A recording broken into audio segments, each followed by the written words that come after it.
सरदार है सभी लोगों और उनके साथ में हमारे जो आज में भूख हड़ताल में बैठे हैं हमारे किसान नेतागण एवं पूरे क्षेत्र से पूरे देश से किसान मजदूर भाइयों, जैसा कि आप सब लोग जानते हैं कि मोदी जी ने अडानी अंबानी के दबाव में आकर के और किसानों का साथ छोड़ करके पूंजीपतियों के साथ में खड़े हुए हैं और उनका जो पूरा कैबिनेट है भारतीय जनता पार्टी जो है वो एक छुटभैया नेता से लेके गांव के और दिल्ली तक का नेता।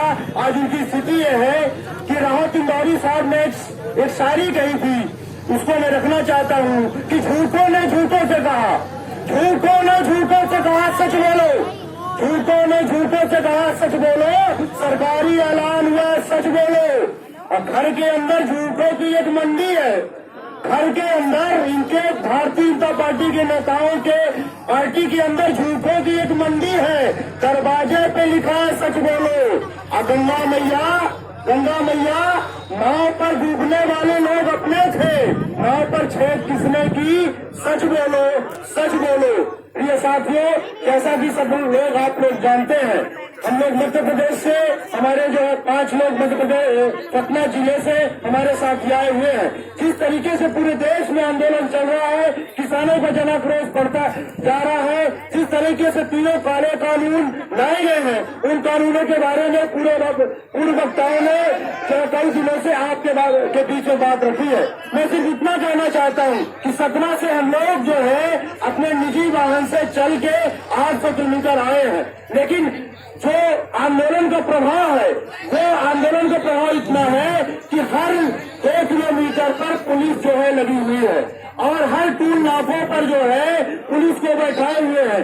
ये मोदी सरकार करी हुई सरकार है, इनके सिंहासन अब किसानों की एकता से हिलने लगे हैं। इसलिए मैं कहना चाहता हूँ, न हिंदुओं से न मुसलमानों से, न हिंदुओं से न मुसलमानों से दिक्कत है तो देश में बेईमानों से इसलिए एकता बना के रखिए। और पूरे देश के अंदर आज जिस तरह से किसान संगठित हुए हैं और उसमें से इनके सिंहासन हिलने लगे हैं। हमारे इस लड़ाई में संघर्ष में कम से कम 35 जो है हमारे किसान नेता शहीद हुए हैं।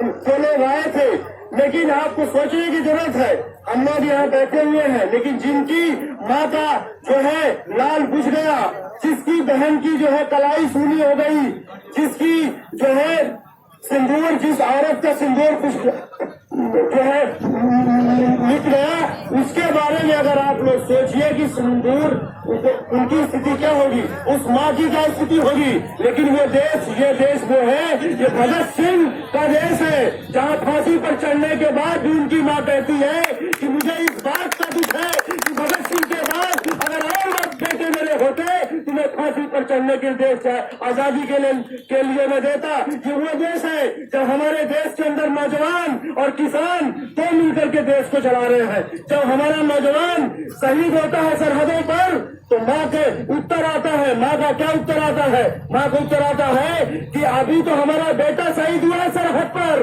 हम अपने नाती पोतों को सरहद में लड़ाई के लिए तैयार कर रहे हैं। इसलिए इस आजादी के आंदोलन में जिस तरीके से किसानों और मजदूरों ने मिलकर के लड़ाई लड़ी थी, चाहे वो हिंदू हो चाहे मुसलमान हो, सारे मिलकर के लड़ी थी, उसी तरह ये आजादी की दूसरी लड़ाई जिसको ईस्ट इंडिया कंपनी के तर्ज पर नरेंद्र मोदी जी पूंजीपति के दबाव में, क्योंकि उनके चुनाव प्रचार का पूरा फंडिंग किया था अडानी अंबानी के, उनके दबाव में किसान विरोधी जो कानून लाना पड़ रहा है, इसको वापस करना पड़ेगा।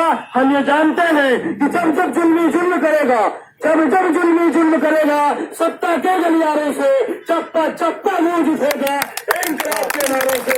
इसलिए समय की मर्यादा है, समय का अभाव भी है, पर हमें ये पूरा भरोसा है जिस तरीके से यहाँ पर हमारे सरदार जी लोग हैं तमाम पालों के, और जिस तरीके मैं उनका हृदय से धन्यवाद देना चाहता हूँ कि किसान की आवश्यकता जरूरतों को समझते हुए उन्होंने जिस तरीके से एकता इस पलवल के अंदर बन रही है, ये एक लड़ाई का मोर्चाबंदी तैयार हो रही है, इससे इनके सिंहासन हिलने लगे हैं और इनके जो है जितने नेता हैं अब वो डरने लगे हैं। इसलिए इस एकता को बना के रखिए और निश्चित रूप से जीत होगी। हम लोग नारा लगाते हैं, कौन बनाता हिंदुस्तान, भारत का मजदूर किसान बस ये कहते हुए मैं अपनी बात को साफ करना चाहता हूँ कि हंगामा खड़ा करना मेरा मकसद नहीं, हंगामा खड़ा करना मेरा मकसद नहीं। मेरी कोशिश है कि सूरत बदलनी चाहिए और साथ से टूट जाए, साथ से टूट जाए। वो पत्ते नहीं हम मोदी जी, आज लोग कह दो कि औकात में रहे, आज लोग कह दो कि औकात में रहे।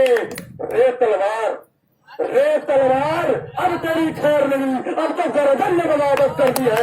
इंकलाब जिंदाबाद, किसान मजदूर एकता जिंदाबाद, किसान मजदूर एकता संघर्ष जिंदाबाद। धन्यवाद। काफी विस्तार से आपके बीच में अपने विचार रखे। देखिए मैं